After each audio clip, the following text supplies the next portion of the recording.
Hello. Well, I'm into wiring now. It was like a bird's nest going around a racetrack. Wires everywhere. Got switches for ECUs, switches for petrol pump. Nothing is really through the key. So you sort of start the engine. The starter motor's on the key. You start the engine, and then you close the key off, and it's still all running. And then you've got to turn the petrol pump off, and you've got to turn the ECU off, and then it'll actually die. I spent some time yesterday, and you wouldn't believe it, tidying up. This is a little bit tidier than it was, but the main point of yesterday's exercise was twofold actually. So 2 points. One was to get this oxygen sensor, wideband oxygen sensor done. Find out which that's on the same switch as the ECU, which I can't find. Oh, where's that gone? Hiding down here by the looks of things. No, that'll be the fan. Oh, there it is. Right. So that goes on now on the same switch as the ECU. So I wasn't sure because the ECU, what do you call it? Manual said it only supported narrowband. There was no controller on it for a wideband oxygen sensor. So I emailed the guys at Motorsport Electronics, and they said no, this is a Gen 2. You've got the controller in it for wideband as well, so that's all good. I've now got the oxygen sensor from our Escort plugged in, and I'll just use that as a gauge to go by, and sort of do a rough tune, because when I started it up yesterday it appears to be running extremely lean. It's like Lambda or Stocci is supposed to be 14.7, and we were running like 16, so far too lean, which is a bit dodgy because you can burn out valves and the engine runs hot and stuff like that. We knew it was a risk running the car at Buriram on a base map, and it was a risk I was prepared to take. If I'd blown the engine, I'd blown the engine. Our point was to get there and drive. We did that, but now I'm not going to drive it until I've got a good AFR reading, and then we can take it and get the aircon down, this, that and the other. So the other thing that I did was, I don't know if it's showing up, is I got a battery light now. As mentioned before on the video for the exhaust, because I went out to get the alternator redone. So these come as a PD type alternator, which means it's the type of alternator that goes into the ECU, the original Mazda ECU, and is controlled by the ECU. You can't just put the wires on a battery and put the wires on a lamp. They don't work. We found that out. So I took that and I got that converted to an SL type, which is the traditional old type of alternator. So now you've got the two wires that come out, the thick wires, which are your charge, and they go to the battery. You get the exciter wire, which goes to the battery, and you get this wire here, which is the lamp. So I managed to use the Haynes manual and find out that this blue wire goes all the way to the console, goes all the way to the instrument panel, and that is the light for the battery. So of course now when we start the engine up, that light goes out as it should do. So I've got a lot more tidying up to do. The fan at the moment is just switching those on. Apparently there's 3 speeds in there. I need to separate those out and work out how to get the 3 speeds, and I think that's going to be a process of, I don't know, what you say, like development, you know, different temperatures triggering the ECU, aircon on, you know, all these different triggers for the different speeds, and you know, maybe like a final really bastard hot trigger to get the 3rd fan speed running. But yeah, it would take time doing that sort of stuff. Today, what am I going to do today on it? That's a good question. Tidy up this alternator wiring. We chopped a wire out of here for the oil pressure. This one here, the oil pressure light. which I kind of regret doing now. So I might try and get that back in and get the plug off the old engine loom. So put the other half of the plug in and then wire everything into the other half of the plug. So I'll look at doing that. And I also want to try and get the temperature gauge on the dash working. I'm not sure whether it will wire into the sensor I'm using for the ECU. It should do. It should do, we'll see. There's only one sensor. I'm not sure whether you can deal with two outputs from one sensor. I maybe need to try that. So I'm just going to continue messing around with wiring and aircon. I need to get the feed to the compressor working, the fan, internal fan working with the you know, the speed selector. That's all was all on the original wiring loom, but it's all been chewed to hell by Ratius, so I just need to get that all sorted out. So as usual, I'll update you with anything that is of interest. Cheers. So I managed to get this plug apart and get that oil pressure light connector out, so I can connect that back up to the wire that we cut and stick it back in the plug later and use the other side of the plug, which would be handy and tidier. And then I thought, okay, well, I'll find the plug in here somewhere, and let's see if we can do the same thing with the temperature gauge on the dashboard. So I've looked in the manual to find out where the sensor is on the original engine. I've got bits of the original engine. It was in pieces when I got the car. It was all in the boot. But that is the original temperature sensor, which will be in line, or calibrated I guess you'd say, to the gauge on the instrument cluster on the dashboard. So I'm going to pull that out of there and then find out which of the wires in here and which of the plugs in here is the temperature gauge, and then correspond that to the loom that's in the car, and try and get that working as well. That'll be handy. And we'll do the same sort of thing with the RPMs as well, to try and get the rev gauge.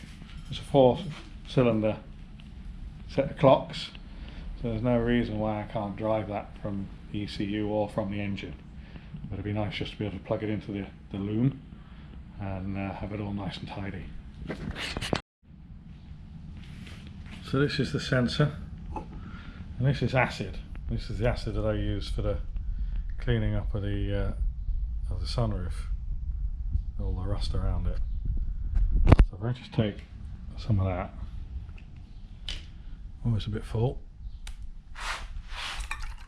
splash it everywhere. Got to go and wash my hands now because I can already feel it burning. Just drop that in there, more splashes. In theory, that should clean up before your very eyes.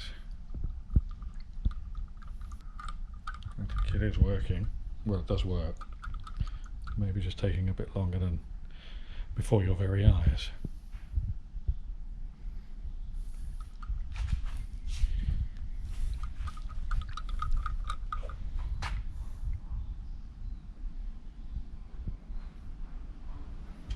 Let me just wash my hands and I'll revisit this in a minute. So no more than a few minutes later, and it's well, it's perfectly usable now. Nice and clean contacts, no oxidization on it. Good to go. So I've just checked the manual, and the manual tells me that there's a brown and white wire that comes out of pin 2 on the dash plug, and that's a brown and white wire there, which is in the same plug as the alternator light and the dash oil pressure light, which makes sense. Makes sense that probably all goes to the instrument cluster. So I'll just check it by getting a meter. I'm just checking it's the same wire, just by putting it on continuity.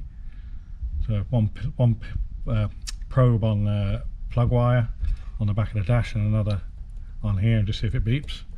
And if that's the case, then that wire is good to go with the temperature sensor. And I've just also chased it through from the old loom here as well, the old engine loom. And I've got it here, I think it's here, this one. That's the brown and white there, the middle one. And I'll just check it for safety that it comes out. This one's been chopped. I was looking for brown and white and I couldn't find it, and I pulled back some insulation and lo and behold there it was. So it's obviously been damaged and chopped in the past, but I'll just check out that that's definitely the sensor, and that's some sort of sensor that goes alongside it as well. I'm not sure what it's for, probably ECU, water temperature for the EFI, not the gauge. There's two sort of sensors next to each other in the inlet manifold. There's the other one there. That's the one for the gauge, and that's the one for, I think, for the ECU. So anyway, that all makes sense. And I'd just like to introduce my footwear for today, which is obviously very safe, slip on, slip off, and reinforced cloth Kevlar toe caps. Wicked. Alright, so I've got that poked in there. That's the brown and white.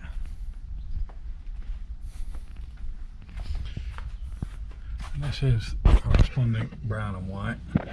So hopefully I can just, there we go.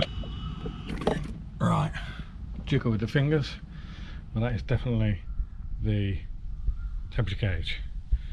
So I can strip that plug out of there with confidence, and later on we'll find out where we can stick the gauge, the sender itself.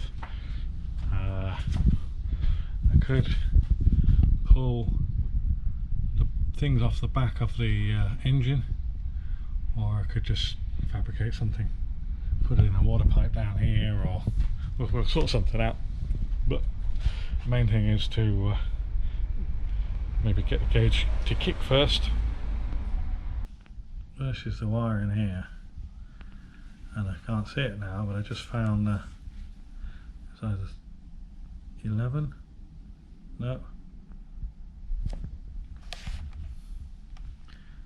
oh there it is, over here. Yeah, pin 11 is a green wire. That goes all the way to the the electronic ignition module. Don't know whether it's an EDIS or what, but that's the tacho wire. So while I'm dressing this plug here, which has this green wire in it, I'll prepare that end as well, and hopefully we can feed ECU into that wire and it'll come up on the dash. So that's the original body loom, and then the engine loom that plugs into it plug that I chopped off, and I've got so far the oil, the alternator and the temperature plugged in.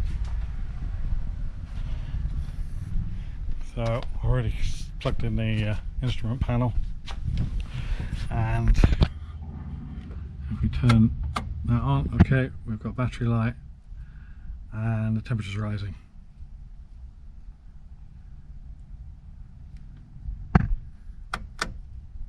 Yeah, cool. Okay, I could just do something quickly here. I've got to stretch out that far. I do struggle holding the camera and working.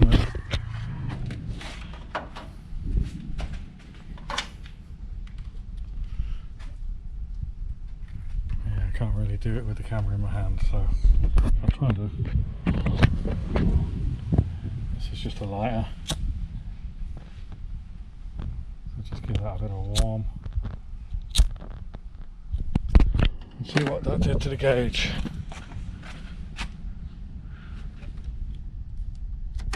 Nothing to register. If I leave that there, and I got my hands free.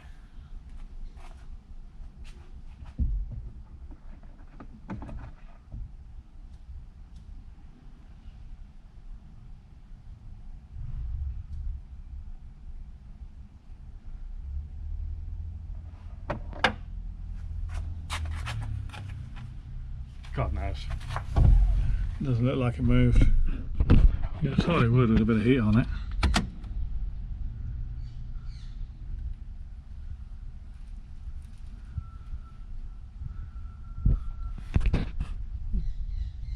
Probably need to find a cup of hot water to stick it in. It does go quite a bit though, doesn't it? Okay, anyway, right. Next is check with the ECU what the output is for the RPM. So onto the wiring manual for that. Right, it's gone up now.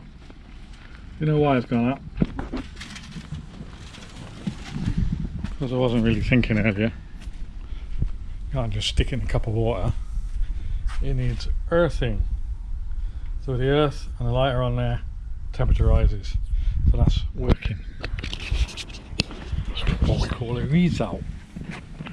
Hey you? No way. Right, we just wired up the dash to the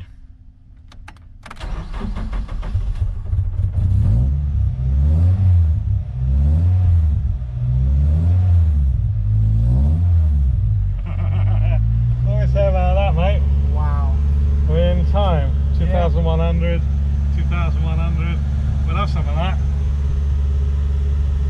No. So not a bad day really. Not a bad day at all. We've got temperature working, we've got RPMs, we've got the oil and the charge light. Just blown a fuse on the blower for the heater, but whatever. Clock works. Yeah. Well, I might actually call that a wrap on a video, and we'll publish this one. Just keep them sweet and keep them flowing. But you can hear the alternator charging, can you? Yeah. Sounds wicked now. Loving it. So now we can do some more tuning. We'll do some tuning, eh? Cheers for now. Like, subscribe. Love you all. Bye bye. Oh, got me smile back, by the way. Right, we just did a little bit more here. I wanted to, because the lambda was, where's the lambda gone? It's just fallen off. The lambda reading was showing very, very lean. It was off the scale. So I just wanted to adjust the map for fueling at 0 load, which is tick over. And as soon as I put 40 in from whatever it was at 27, the RPMs picked up and it went, because that's really for starting, that one. So the RPMs picked up and it went from the 500 band into the 800 band. And I've been picking up the 800 band and the lambda is now dropping. So it's 17 now. It was off the scale before. 17 is still too lean. Still far too lean, but I'll bring that up. We're at 17 now, so we'd make a significant change. 36, we've got to 30, well, we've got 38 for now. And I think it is dropping a little bit in it. Let's just try it at 40.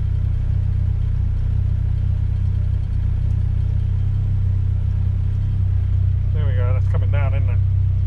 That's showing 16.9. And the idle isn't raising anymore. Or racing, or whatever you want to say. Just go 44. It didn't enter. Didn't enter. That's coming down, isn't it? Yeah. It's now 16.4.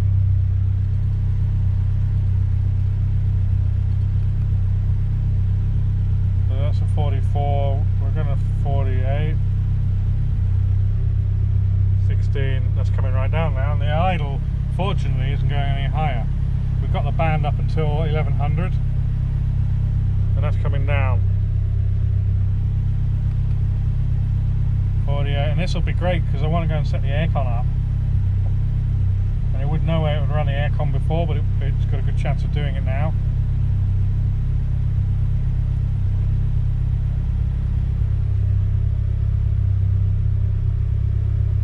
Temperature's, how's the temperature going? 74, okay. We haven't got any fans on yet. That's at 50. Go 55. Seems a lot, but it's bringing that lambda reading down. Give it a tiny little bit of RPMs. There we go. 16. So, right, now, yeah, go on. take the RPMs up. They're at about 1,000 now. Take them up to about 1,200. That's fine, 1,300.